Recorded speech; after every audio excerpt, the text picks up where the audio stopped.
too late. Are we gonna say something? Intro going in or intro? Yep. Oh, Intro. Hey, what's up, y'all? This is your girl, Marilyn Monroe. And tonight, we have my cousin, of course, 1/3 of Culture Club, and that's Rim, Real Estate Michelle. Go ahead, Culture Miss Real Estate Klub Conversations. It's been a while since Christmas. Since Christmas.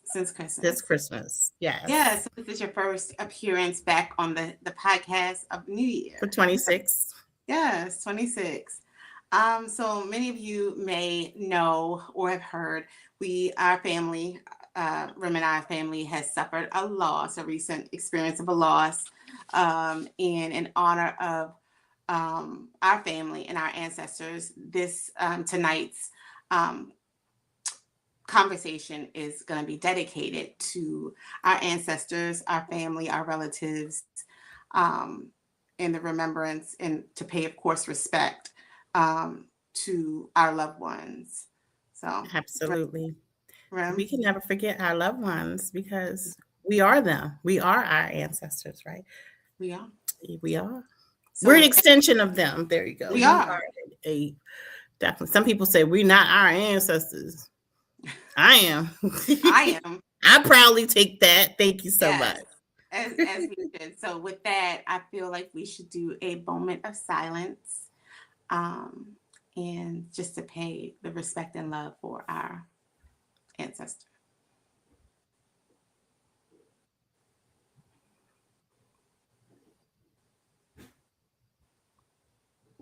Okay. So with that said, tonight is the real cousins of real estate. And that is Rem and I. I think our careers in real estate for me was not on purpose. It was not on purpose. It wasn't really intentional. Initially, I'm on the same street as Rem, but on the same highway, just different side of the highway of Rem. So we like to call out each other the real cousins of real estate because we both had, certain backgrounds. Well, obviously Rim makes $1 million off of it, but, the background of real estate, the knowledge of real estate on both perspectives of I'm a owner's agent or landlord or asset manager. And then she is all things realtor. She's the bank. She's the money. She definitely does the loans. And then she also has her team, in which, of course, that's a winning team that will get you your home that you would like to have. So with that said, awesome sauce. Yes, a few of you guys have over the time since the first podcast she and I did with the real estate questions, we have more additional questions. And so I compiled those questions in categories because, the organization of me had to do it, right? Very organized. Yes. So with that said, I went ahead and pulled 4 questions and they were more so scenarios, but I just brought them down to questions instead of just reading out the scenarios. And it's 4 questions I pulled for you, Rim, and then 4 questions for me. So this is a Q&A just as last time. And the topic is affordability, affordable, all things that people would love and should inquire about when purchasing, period. Awesome. Make it affordable. Yes, indeed. Yeah. Are you ready? Do you want to go back and forth or do you want to we can go back and forth. We can back, forth. I knew you was gonna say that. And for tonight, I wore my R letter jacket for real estate. Love it. Well, not really for real estate, but I get it. You get it, right? You get it. So one of the questions I have for you, Rim, and it's from Shanika C. So Shanika this is interesting. Okay. Yeah. She said, what is a price range should I realistically stay in based on my income and monthly expenses? Okay. In real estate and the mortgage world, we call that your debt to income ratio. Mhm. which does have to be reviewed by a loan officer to determine how much you can afford.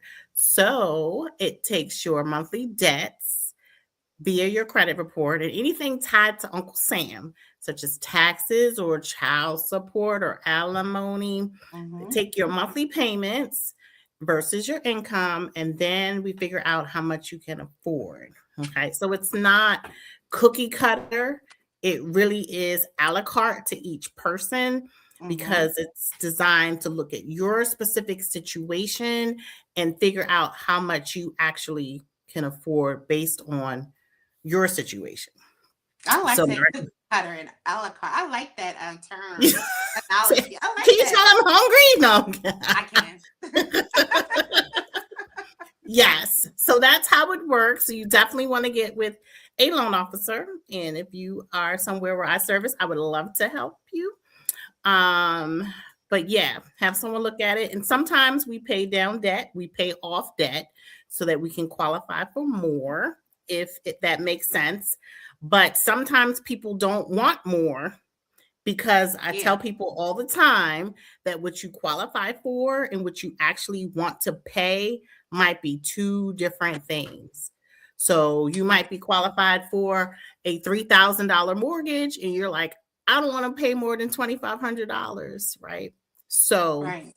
so then, again, what you qualify for and what you are I'm sorry, what you qualify for and what you really want to pay, a lot of times is two different things. So, That's right. yes, really, That's really right. great question. Very great question. Yeah. Thank you for asking. That was Shanika C. Thank you, She Shanika wrote that in. C. Yes. Like I said, I went ahead and just went through the scenarios and just kind of pulled the questions. So that way it Okay. kind of just cuts right into the chase. So one of my Absolutely. questions came from my old faithful Maryland, the state. They didn't put their names, but it's anonymous, but it was from Okay. somebody from the state of Maryland. And it says, how much is too much to spend on rent for an apartment without stretching my budget too thin? So again, I try to make it parallel.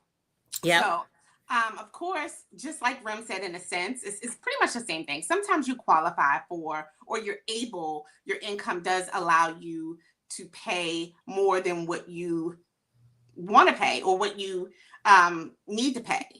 The worst thing you could ever do is ever put yourself in a position that you become house poor. Absolutely. So which means, let's just say you are qualified to pay a rent of 2,100, and you make, again, most landlords would love to see you making at least 2.5 to 3 times that rent amount, gross per month. So with that, that doesn't mean if you see a nice $1,800 apartment or home, you should pass it up just because you are qualified, or the calculation is in favor of you really being able to afford 2,100. Mhm. If you love that $1,800 apartment or home, um, t- get it. You don't have to spend more than what you Absolutely. need to spend. That is Absolutely. monies that you can save.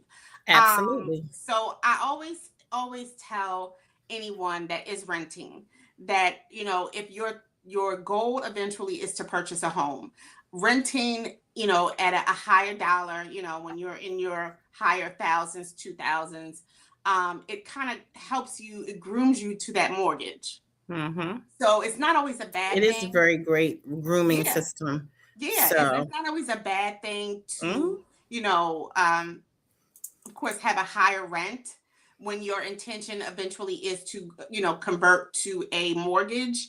Yep. It just pretty much helps you, it trains you to be able to already um, have the momentum to be able to pay that in mortgage. And so in some Absolutely. cases, you may pay less in a mortgage. Yeah, yeah, So then it's it's like true. a win-win, right? So Mhm. yeah, it's important to when looking for, a home to rent, Mhm. to, do what makes sense first. Absolutely. Do what Yeah. makes sense. And So I'll if I'll you, definitely piggyback off yeah, of that. yes, So we call it payment shock, right? So if you are not used to paying that much And then all of a sudden you go from paying $1,500, which would be nice here in Maryland, but we have Yeah. nothing for $1,500. But if you're used to paying $1,500 and now you're paying $3,000, that is quite a payment shock for most people. Even though you may be able to afford $3,000 on paper, it may look like, okay, yes, this person can afford $3,000, but have only been paying $1,500. And usually the lifestyle of that person paying $1,500 reflects that they can't afford $3,000. So they would really have to make some true changes in order to afford the $3,000. So I don't like payment shocking people too much. Yeah. I'm cautious about that, even if you can afford it, because you're going to continue your lifestyle even when you purchase a home. I don't care with nobody. It takes a lot of discipline. I'm not saying that you can't, but most people want to continue. They don't want to be like punished for buying a house. They want to be able to continue to live their lifestyle. If you like traveling, if you like shopping, if you like, going to see plays, whatever it is you want to do, like you still want to be able to do those things. So I'm very cautious about payment shock. And I always advise my clients on that, like, hey, you can afford $3,000, but I see for the last 3 years you've only been paying $1,500. We may not want to take you that high. We want to, still be conservative in that regard so you can live your life, right? Yes, and that's just the most wisest thing to do is, just because you can, or you have that gross income or that income that could meet and probably pay for it, but like you said, you have to also factor in the other things. The other thing, if you are a person that likes to gift and you have a budget for that and you don't even know you have a budget for that, because it's, just always factor in, and then always factor in the unexpected, Absolutely. the things that, could happen, especially if you don't have a cushion. So, absolutely. Always, again, paying too much. And life be life in for all of us. So have your life be life in. All of us. Account or whatever it is that it is, but it always, there's always something. As they say, it's always something going on. So, So question number 2, Ram. Okay. What are some good loan programs available for second-time home buyers, and how can I find out if I qualify? That's a great question. I rarely get people to ask what are good second-time home buyer programs. Right. And and when people call me and ask for first-time home buyer programs, I'm like, that's an interesting inquiry, because everyone thinks that programs are only for first-time home buyers. That is false. But that's been the narrative, but it's actually not true. Programs there are some that are just for first-time home buyers, but most down payment programs are not just for first-time home buyers. They're for home buyers. That's right. So I correct a lot of people when they call me and they say, you got some first-time home buyer programs? I'm like, I have programs. So, which means you don't necessarily have to be a first-time home buyer, but either way, if it makes sense, you'll benefit from the program. So to answer that question, you do not have to be a first-time home buyer for a lot of programs. I have a national program. You do not have to be a first-time home buyer. There's the Maryland mortgage program. You don't have to be a first-time home buyer, but it has to be your primary residence. That's key. So you have to be living in the property or intend to live in the property in order to use the program. So yeah, but there are some that are like specific around first-time home buyers. A lot of them you may find like in the city, like Baltimore City, they have a lot of different first-time home buyer programs. I'm very cautious of those. I don't like to talk down about them, but they usually do require a lot of work, some effort on your part. You're going to put some work in. So don't just think you're going to get handed anything. You're going to put in some sweat equity per se. But they are out there. And again, that's just more of a riddle from my point of view of first-time homebuyer programs. So if you are inquiring about programs, just say, hey, I'm looking for down payment assistance programs. What do you have? So they're not necessarily first-time homebuyer programs. Now in Maryland, let me be clear, there is a credit that you get for being a first-time homebuyer, and that is a transfer and recordation credit that first-time homebuyers get. So that does go towards the buyer's closing costs, which is definitely helpful. So in that regard, we do need to know that you're a first-time home buyer when you're purchasing, so that you can get that transfer and credit. But as far as programs, which is a different topic, most programs, not all, most, you can use if you're a first time home buyer or repeat buyer. So Yeah. I hope I answered that question. Yes, Very that's good question. I've never had, not going to say never, but I don't get that that's a question. rare. Yeah, Yeah, that it's is not rare. often. Very, Yeah, that very was rare. anonymous. It wasn't any Yes. name, so that was a good question. So Yes. Awesome. yes. So one of the questions, my second question is, and again, I try to match it up. Yes, What are some indeed. affordable housing programs? So if you know me, you know my first love into property management, asset management is, and my intro was affordable. I Yep. love servicing affordable housing. Affordable housing, as in tax credit, home, Mm. the senior, even transitional, state funded renters assistance or rental assistance, the housing choice voucher, the PHA, which is Public Housing Authority, which was which I love being a part of the Public Housing Authority and service in my city. They miss Um, you. They miss you yes, here. I know. And then, of course, tax credit. Mhm. So, with the programs, those are the programs, the many programs that are available. A lot of the programs have stipulations, of course, as well as wait lists, Mhm. like lengthy wait lists, because, of course, there's a lot of families that are in need. One thing about Yes. Section 8, I'd say the voucher, those programs were intended to create self sufficiency and people that eventually will then be able to then not need the program. It's Yep. like a graduation, like the expectation is to position the family so that the family can then thrive outside of the assistance. And then that assistance in turn can then help another family. Yep. So I've seen a lot of success with that. I've seen a lot of people that are successfully that enters into a Section 8 program and are able to secure positions that financially lead them into purchasing a home. A lot of Mhm. people coming from Section 8, Yep. eventually once they kind of start to begin to pay a market rent, because that's a Yep. cap, Yep. you get to a point where you can then in turn say, you know what, I can pay a mortgage. Mhm. Um, Mhm. with every assistant affordable housing program, please keep in mind there is also not just the wait, it's also a lot of paperwork. Right. And that paperwork is the post paperwork, and then, of course, the interim throughout the term of your receiving the assistance. And then, of course, you would have to ensure throughout that period you are reporting regularly any changes of income.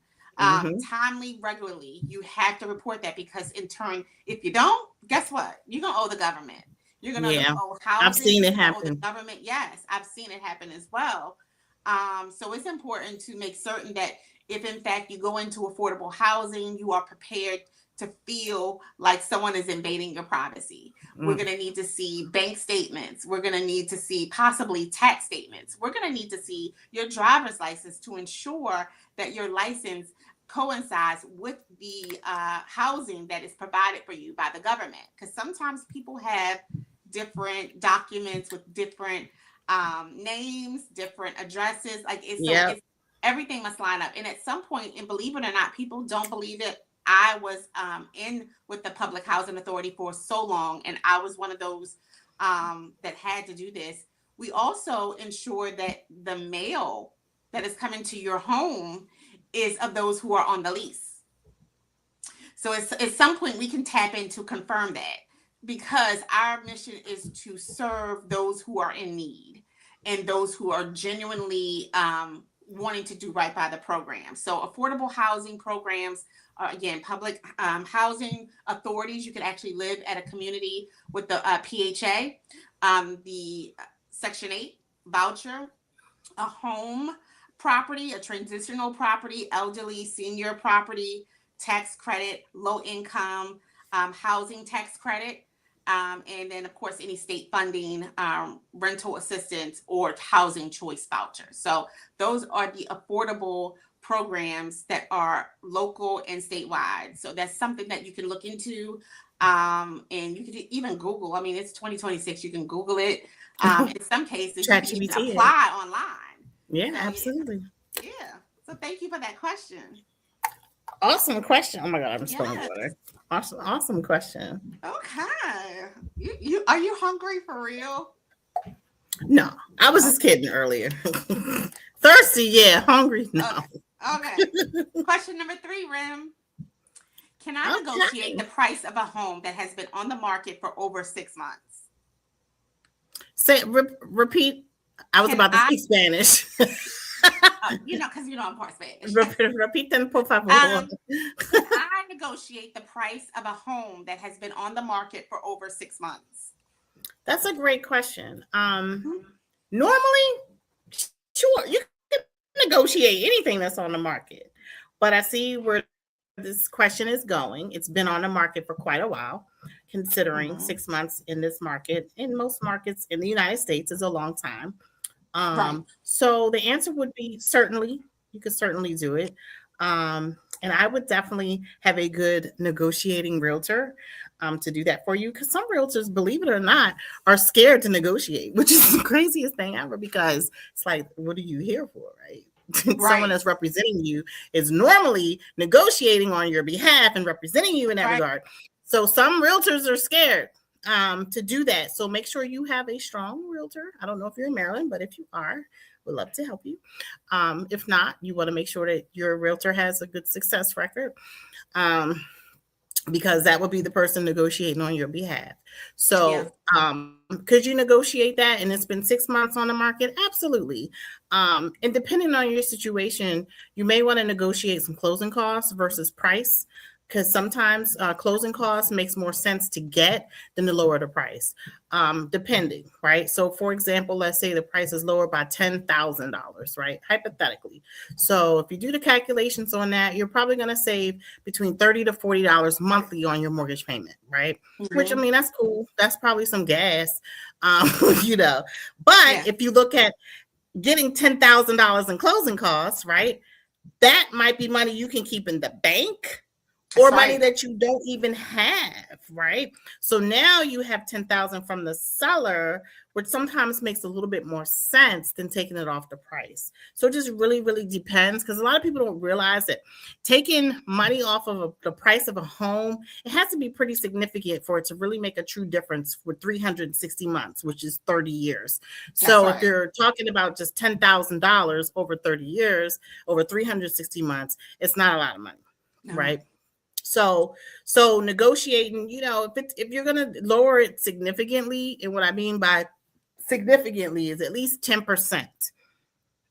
That's Anything a little less than that is 5% that's maybe. It depends on the cost of the house. But if you're not lowering it at least by, let's call it 5 to 10%, then it probably would make more sense to get some closing help if you need it. Now, if you don't need it and you're like, I got enough money, I'm good, I want to bring all of my money, I'm straight, then of course you could definitely negotiate the cost of the house. Yeah. that is Or good. even repairs. There's a lot of stuff you can negotiate in real estate. Everything's negotiable. That's what people don't understand. Like That's that's what the whole stuff. business is about. Yeah. Is negotiation. So, you could negotiate a repair, a new roof or whatever, it just depends. I've had people, even when I'm on the seller side, they negotiate my sellers because the sellers didn't update anything in 20 years, That's and the right. seller's like, hey, I would have paid this money anyway. I didn't have to pay it out front, but I'm going to pay it going out, and Yeah. they'll adjust. So there's, like I said, the whole real estate industry is about negotiation. But to come back into the question, if it's been on that long for 6 months, if it were me and you were my client, I would say let's negotiate. So Yeah. I think that's great. That was great stuff because you're right. You want to negotiate what you can see, the money you can mhm, see. And mhm, in negotiating off $10,000, you'll see very, very minimal of that being a correct, part of your monthly payment. correct, So where it'll be more of a punch with mhm, a fee of closing correct. because that's significant, and you could, Yes. so that's a great point. I like Yep. that. Yeah, there's Yeah. a lot of things we can do because most of the times when people ask that question is because they're trying to lower their monthly costs, which I get Yeah. it. But there is a lot of things that you can do with money to lower your costs versus putting more towards your principal. I like that. You can buy down rates. you know. You can get it in closing costs. So you just have to, like I said, have a good team of people who know what they're doing Yeah. and know what your goals are, so that they can help tailor your goals to to what it is you're trying to achieve long term, even short term. So I love that. I love that.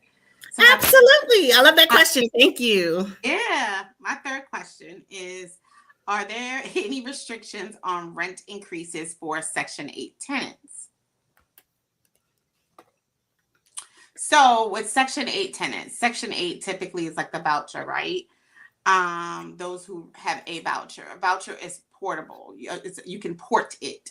You can port it out of the state, including in Puerto Rico. You can port it there if you like. Of course, it requires paperwork and a bunch of things with porting, especially out of state. And then, of course, the adjustments of the rent or affordability of that 30% um, will adjust. Um, are there any restrictions? Those restrictions lie in HUD with HUD. And they're pretty much, they don't move. They don't change. They're not according to the person, according to the family composition. Um, so the restrictions are, of course, according to any minors.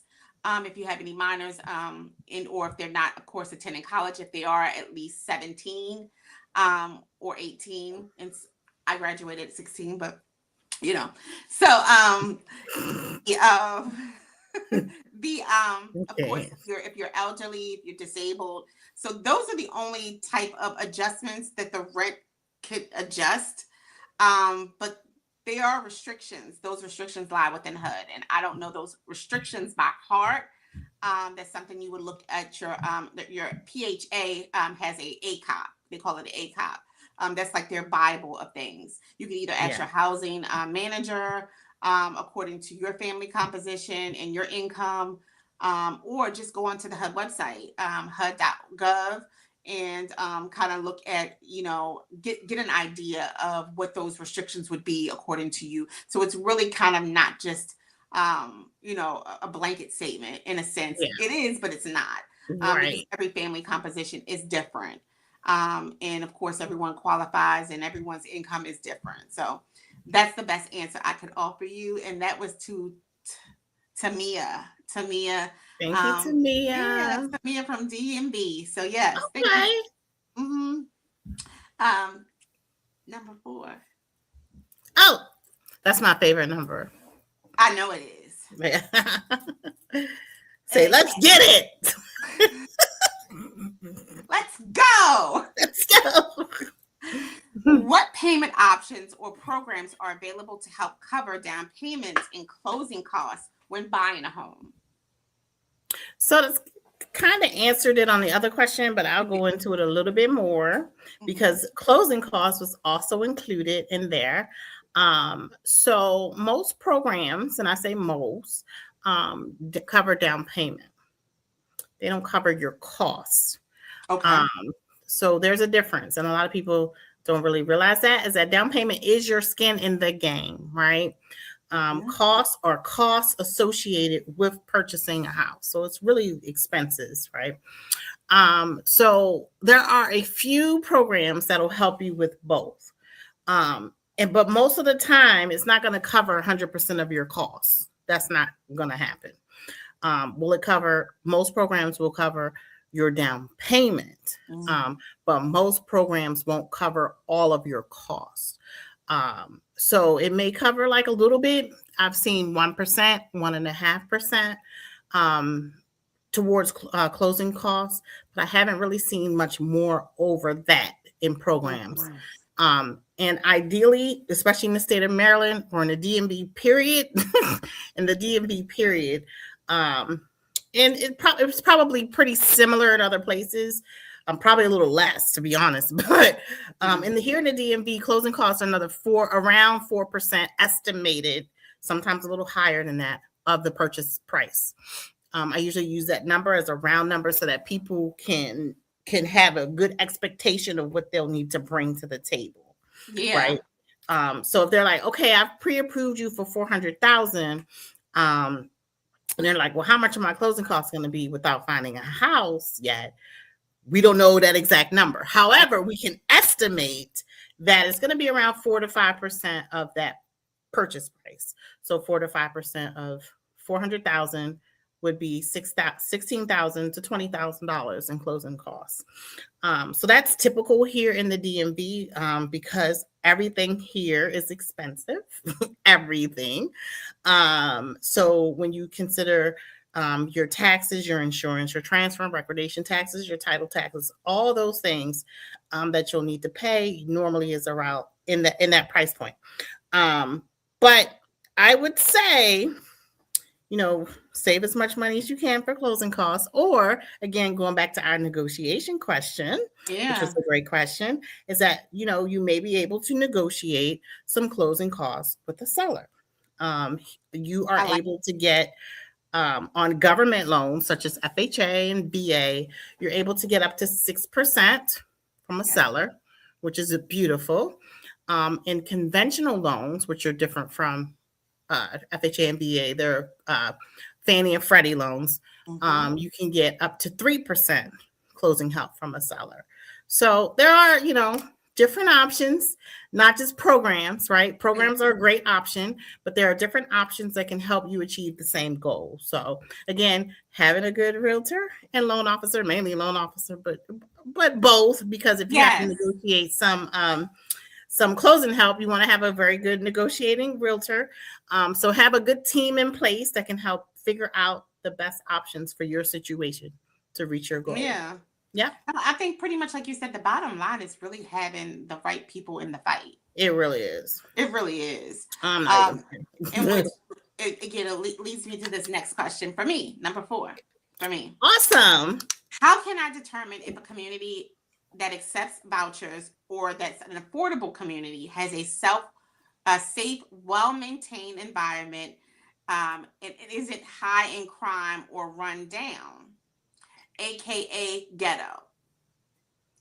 Is So, that what it was? That the part of the question? yes. Okay. I was say because So we can't call it that. We can't yeah, say that was the question that was written into me. So if you are with a Section 8 voucher and you are seeking a home, because again, with Section 8 voucher, you are not limited. You can actually rent from a homeowner. You can, if they agree to go into contract, right? And they agree for the amount of coverage of the rent from the PHA. So, how can you determine whether or not it's a safe, well maintained environment? Well, you can never guarantee, first of all, no one can guarantee safety. that. You Yeah, none cannot of us can. guarantee I can't anyone's do that safety, either.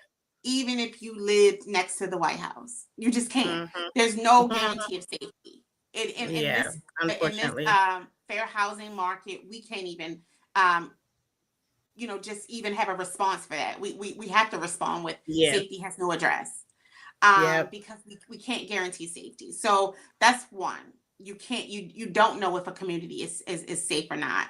Um, First of all, if you have a voucher and you go to an apartment community or a community that has management, the Hmm. key to knowing whether or not the community is a well-maintained environment, of course, is curb appeal. One, two, of course, the other tenants.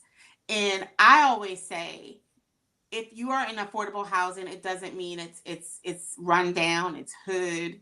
Right. It Right. really honestly depends on the landlord. Yeah, that's I've so true. worked at a community that was, before I started, it required armed guards 5 days a week. Um, Jeez. yes, staff had a bulletproof glass at the office. It had a security doors, metal doors. It Hmm. required a lot because the community was just so bad. I started that project and I was able within a year and maybe 2 months turn it around to it being Woohoo. without needing security at all. At all. That's Was awesome. able to remove the glass, the bulletproof glass, and Awesome. just be able to maintain it. And the property, I promise you, if you know, you know. you would never even, you can drive through that property and it not even know that it's an affordable community. It looks like Mhm. it's just a conventional.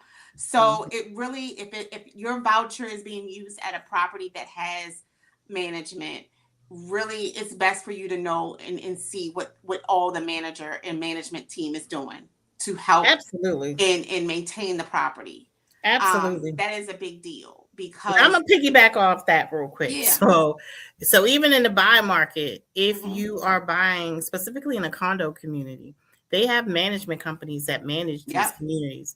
So going back to what Marilyn Monroe has said is that you want to definitely do your homework on the condo development to make sure that they have a good management company and that they know what they're doing. You can reach the manager, you can reach them, period. Because Yeah. I've had management companies, they don't even answer. Don't They call don't you even answer back. the phone. I've had management companies where people have physically gone there and they're like, "Oh, well, no, she doesn't. She needs an appointment, and it'll probably be next week. I'm here now. I can't talk to this person." So you want to make sure because it's very important. I had a transaction last year where the management company requested the condo documents, right? Because Mhm. when you're buying a house and you're transferring ownership of a condo, you have to transfer the condo documents and the buyer has to be able to review them in a certain amount of time. So we had a condo association that would not answer the phone, would not answer email. This went on for weeks. Like, what type of fragging? Like, so then finally the seller, I was on the seller side, finally the seller went physically there. Like, hey, y'all not getting all these calls, emails, like, what is going on? And they were like, oh, well, the manager's not here right now. You would have to go back, make an appointment. What? I need to sell. My house closes today. Like literally, it was the Yeah. day of closing, Yeah. and we were trying to get the condo docs. And it was just like, what is happening? So finally, I had to send a very threatening email with, you know, all the rules and regulations, and if you do not abide by this, and I found the owner's email because this was just ridiculous. Because you have to give the buyer a certain amount of time to review the docs, and we were literally at closing, pretty much Yeah. like closing date was. Yeah. Yeah. So I'm like, what is happening? So finally, the owner got the docs over or whatever, and we were able to close the next day because Mhm. without the documents in hand, you can't close. In Maryland, you can't close. You have to have the condo docs. So you definitely going back to management, Yes. It's circling an back important, to it's an the important deal. It's an it's important very deal. important. Having a good management company is very important. So if there's Yes. anyone out there who's looking to buy a condo, and here in this area, we have townhouses that are condo communities. Yes. So be mindful if you're looking in this area. So they are managed by management companies. Hmm. So you want to do your research and due diligence on your management company Yeah. before you buy the house. Trust me, That because is if anything important. goes wrong, you can't get in contact with these people. It's crazy. It doesn't make any sense. That's important. And like I said, again, being an owner's agent, I'm your Mhm. favorite owner's agent. I think I Absolutely. honestly have rewards on the table that I Mhm. just left on the table. But again, I'm tooting my horn for like 2 seconds. However, Toot it's toot. really important when, again, your question was, those communities that accept vouchers, how would you be able to determine, safe environments, in which I told you safety is not, you, it has no address. I wish it was an address for safety. I think we all would be in that community. Yes. But a well maintained and less of crime and not run down. Again, Yep. management, if in fact management is involved, or if you're renting someone's house, the owner, you have to look at the owner, unless the owner has a management company or a person like me that they hire to oversee their property and maintain their property documents and, maintenance and all that good stuff. That, you have to look into them. You have to ensure that they are um, really about their business. They are, they call Absolutely. you back. They have answers. They get answers. Yes. They're able to be able to provide you with the information you need timely. I am Yep. big on good information timely. Absolutely. You Timely could, is everything. yes, We it's call it everything time in is real of the estate. essence in real estate, Yes, and it's always of the essence. Like I don't see yes, how people even do business without having that alma mater of time. Time is always of the essence. Like it really, really is. It Yes. literally slows down I everything. love every time you and I get on to the podcast how we both come on at a good time. We don't wait until the 11th hour before the podcast is about to start or the No, conversation is about to start. We get on maybe about 10-15 minutes before absolutely. to be able to go over how you're doing, like the small talk conversation, like, Yep. and because that's a business. That's a business, Hmm. like, deep rooted business way of things to It's come just in good business timely. etiquette. It's Yeah, very good business etiquette. And some people, I get it, things happen. You were just getting in your door and I was just getting in my door, but we were able to fulfill our obligation of tonight's absolutely. conversation of affordable in things with real estate. So that I love the fact that we are very much twin cousins, and we always say that, and we Yes, we very much have great business practices absolutely.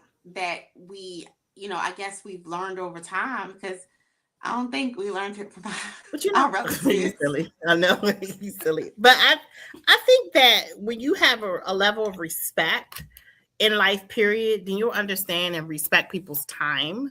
Hmm. You'll respect your own time as well as being the utmost most important. But to me, I find it disrespectful when people don't show up Yeah. or they don't respond in a Yeah. reasonable amount of time. And reasonable, and what I've noticed is some people think reasonable is different than what it really is. Really. You know what I I mean? Like I some days I hate text messages because I feel like I need to respond, especially when it's business and it's clients and things like that. So I appreciate a phone call more so because text messages, it's a little bit more time consuming, right? Yeah. Even though it's less, Person. it's less. You're not interrupting my day as much with a Yeah. call, but I do feel like I need to respond in a reasonable amount of Yes. time.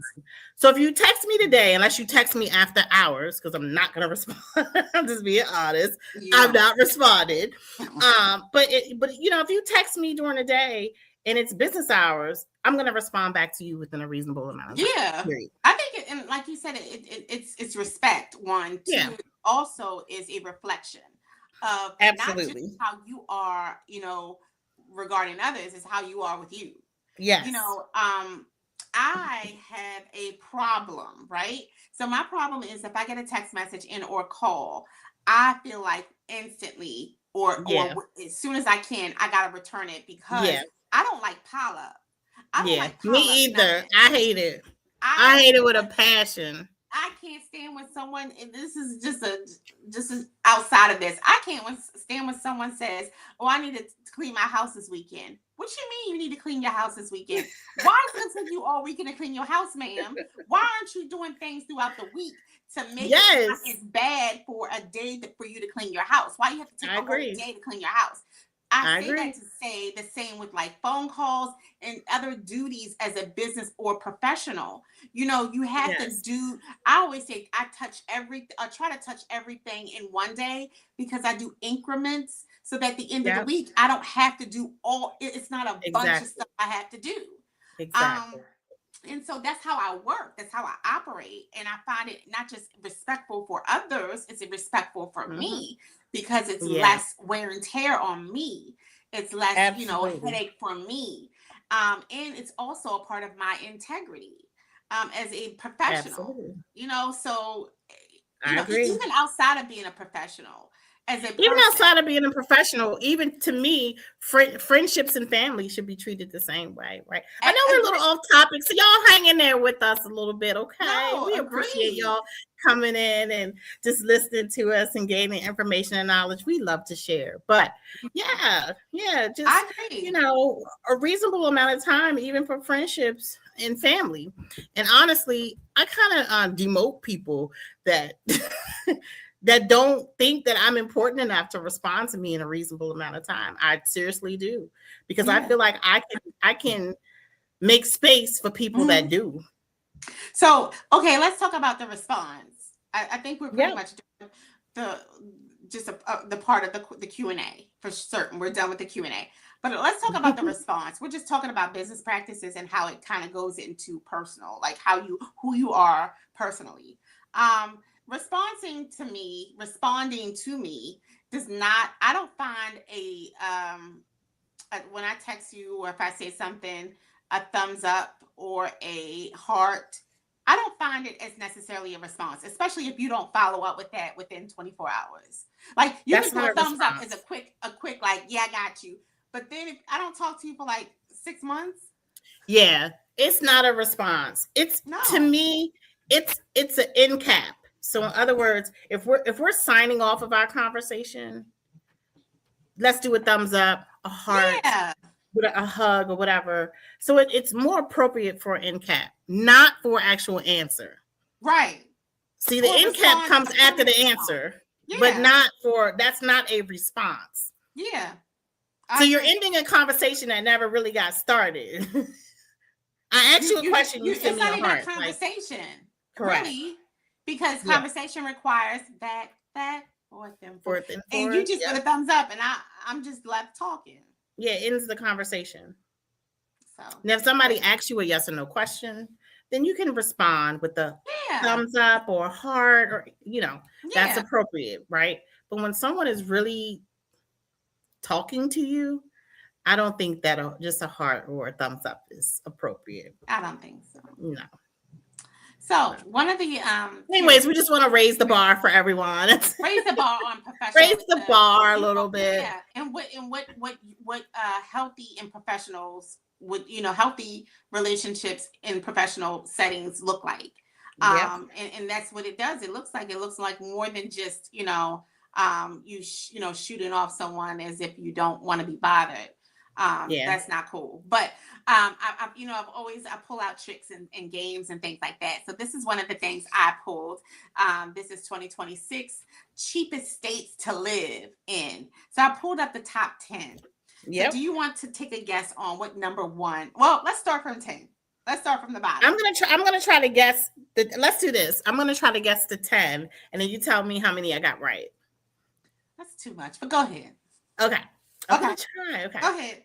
Alabama, Mississippi, Louisiana. You're going too fast. I'm sorry. Okay. Okay.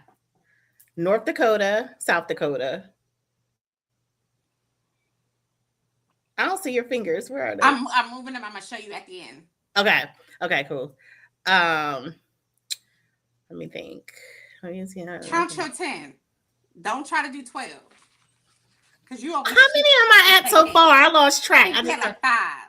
Okay. All right. Maybe South Carolina. Maybe. I don't think North Carolina. I think South Carolina. I said the Nebraskas. Hold on, let me think.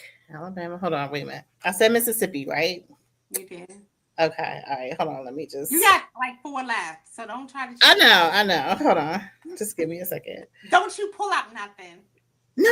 I'm pulling up a map so I can make sure I hit all the ones that I think. Okay. Girl, no, I'm not gonna cheat. I'm gonna be nice. I've been her cousin for a long time, like all my life. How about Utah? Mm-hmm. Okay. Watch her. Wisconsin. No, take Wisconsin off. They're kind of expensive. Oklahoma. How many more I have left? 1? 2 more. 2 and more. I'm not Okay. even really counting, but I hope I didn't take that out. Okay. Hang on. Montana. 1 more. Hold on, let me think. I don't think New Mexico is on there. Arkansas. Okay, you ready? You want to see my fingers on how many? Yes. How many did I get right? 5. Okay, that's not too bad. That's half of the Yes, I got half of them. So number 10, coming in at number 10 of the cheapest states to live in 2026 is Tennessee. How did I miss Tennessee? Tennessee. Number 9, you gonna really bump yourself in the head with this one. Number 9, coming in at number 9 is West Virginia. Oh no, I'm not surprised. The only reason I Um, didn't include that one is because it's so close to us, but I should have included it because it's so darn right. cheap. It's so At darn some cheap. point, I remember in 2025, Yeah. 2024, West Virginia was offering people to come and move Yep. to the state and giving them like $10,000 or 20, Yep. something like very significant. I was like, wow, I was even Yep. considering it. No. It's not much No, out there unless not you at live real all. close to the Maryland line where you could just be like right Right, back. You right. know, no Number shade to eight anyone who lives in is West number Virginia. eight is Arkansas. You're right. Hmm. Number seven is Nebraska. Okay. Number six is Iowa. Oh, Iowa. Number Okay. five is Alabama, Okay. which I kind of like Alabama. They have a Mm. lot of Sweet home HBCUs. Alabama. Yeah, They they have got a their lot of own theme HBCUs. song. I think they had the most, but yeah, I kind of like Alabama. Like I Uh-huh. frequent the yeah. Number four is Missouri. Okay. Ah, okay. Number three is Kansas. Hmm. Okay, Kansas. Number two is Oklahoma. Mm-hmm. Mm-hmm. And number one, the cheapest state to live in 2026 is Mississippi. Yeah. Yeah. It's kind of So, yeah. no shade to anyone who lives at those places. No I'm shade. happy. I'm happy for you because we out here working hard to pay for our Yeah. stuff. Yeah, I think definitely Not saying Maryland. that people aren't there, but just some places. Maryland even was of course one of the not quite the most expensive but for so many years Maryland was Mhm. number one as the most expensive. I think what is it? Washington D.C. was higher than Maryland ranked, but Yeah, Maryland was higher. Maryland is on the top 4 right now. I think it's like Yeah, Maryland, DC, New York, California. Um, California was actually like 6 or 7, like yeah, Maryland is up there. from the bottom, like yeah. And I was Yeah, just like, wow, unfortunately, this government has just not done a good job of again affordable. Here we are. Here affordable. we are, affordable, Yeah, right? They just haven't done a good job of keeping things affordable. It's actually become a lot harder yeah, for the residents here, especially with just maintaining yeah. um not just housing, because our housing here has always been expensive, It always has. um but just the other things like taxes. This is the government control stuff. Yes. BG&E, our utility bills have gone up a So lot. we here in South Carolina we have Dominion for the and it's funny Mhm. because often I'll like be talking to someone and I'm like, you get your BG&E and I'm like, Dominion. Yeah, I have to change it up like to Dominion. I'm sorry. And they're like BG&E. I'm like yeah. disregard. They cut our supply energy off. So it's, I mean, option. So we used Yeah. to have the option here where we could pick our supplier, and that would save us some money. But they don't have that right now. Like I Yeah. said, unfortunately, the government has made some not so good decisions in Maryland, and a lot of our costs have gone up, Yeah. unfortunately. Yeah. So I pray for better days here in the beautiful state of Maryland because I personally love this state. I'm from here. I'm biased, but I don't care. I love Maryland, but I don't love Maryland right now, unfortunately. I forever love Maryland. Yeah, I love Maryland Maryland. is a very beautiful place. It is It is. situated in a very conspicuous area. It's positioned very nicely, and I Yeah, love that's the very, yeah, Chesapeake. I love the opportunity to be along the water, to absolutely. also be in rural areas, to be Yeah, in the, like Maryland is a state that you could feel like when you're in Southern Maryland, you could feel the country. Like absolutely. it's a significant difference from the city. Yep, And then Northern Maryland, like it's just yep, you really feel all areas of Maryland. Where, like yep, for instance, being in South Carolina, I feel like everything for me, everything is country to me. yeah. It's like Don't this forget is the crab cakes, even though you can't eat them. I But can't eat them, but so she's not from Maryland. She can't eat seafood, but my son is a crab, and she can't eat and I can't eat crabs. crabs. That's so crazy. Isn't that crazy? And my family, our family is a crab feast. We're professional family. crab eaters. Yes, yes. So yeah. Okay, professionals. Yes, professionals. Like they have it down to a science. Yes. The way I don't they know who crack that was them, that said, "Hey, ladies," to us. Who's that? You see it with purple who- hearts. I don't know. That is No. someone that says, "Hey, hello, ladies." I don't know, but she said, "Hello, ladies." So we're gonna close, Hey. and I know Rim and I had spoke a little earlier. We definitely in the beginning we definitely wanted to pay respects to our ancestors. Our family took a loss this week, and we wanted to definitely pay that respect. But losing family is definitely the deepest pain. You know, experience that you could ever have when someone leaves the physical world. In some cultures it's celebrated as a Yeah. that they're not truly gone, Mm-hmm. that they are just, they're always going to be stories, laughter, and lessons that they Yep. taught us that remain. Absolutely. And Yeah. so they become a guiding light. They can become a Yeah. guiding light. It's best when coping with grief to allow ourselves to feel and to remember Yes. and to honor your lost Yes. loved one.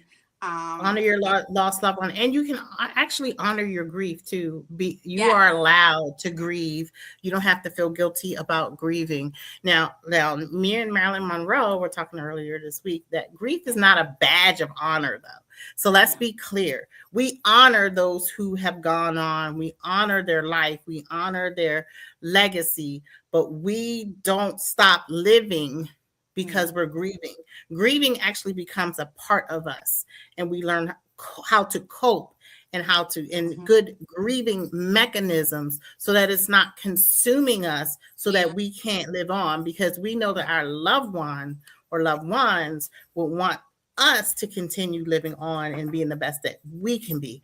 Hence it is a celebration, right? We celebrate yeah, the life and the legacy of whoever has passed on, but we also learn that grieving is normal. It's a normal part of the living process, which is weird because we live, but the hardest part of living is death, right? yes, But we don't let that consume us. We don't no. let it consume us to the point that we're here to live, but we're no longer living. That's So right. Grief can feel really heavy, and but very the happy love never disappears. It ever. transforms. It becomes memories and strength in the spirit, as well as Yep. through the ancestors. It becomes with us. It becomes a part of us every single day. Every single I feel day. like that transformation of your loved one could make you stronger, wiser, um, Absolutely. and just being able to build a better legacy, Yep. for one day you being an ancestor, Yeah. you being an ancestor that's hasn't transitioned even. Yep. So it's And they say grief important. is love with no place to go, Yes, which I do. I believe that, but I also believe at the same time when they say no place to go, it's because that person isn't physically here. But grief that's right. is love. It's the Yes, it same is. thing, It because you is. wouldn't grieve You something if you couldn't didn't grieve. love That's it. right. That's right. I So agree.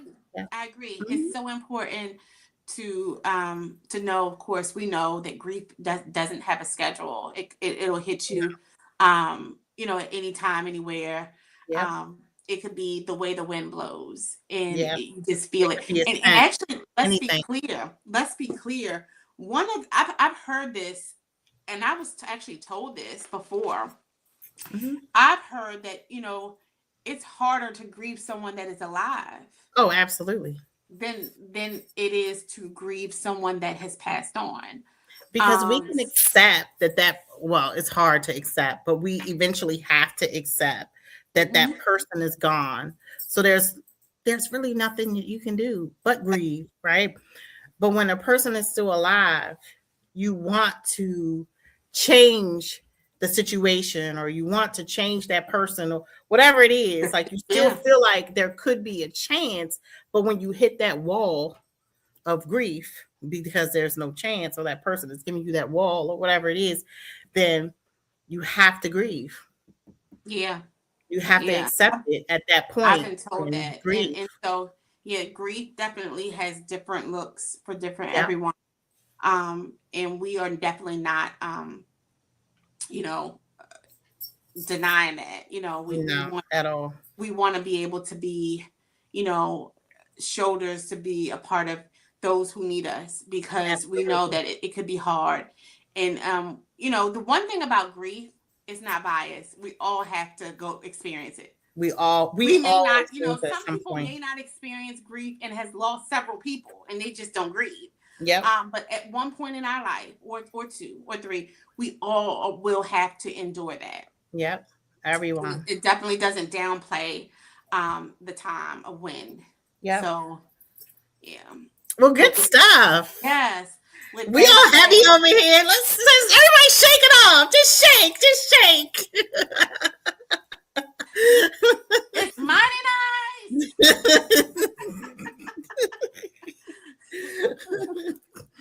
So yeah, with that said, we would wish you guys a great evening.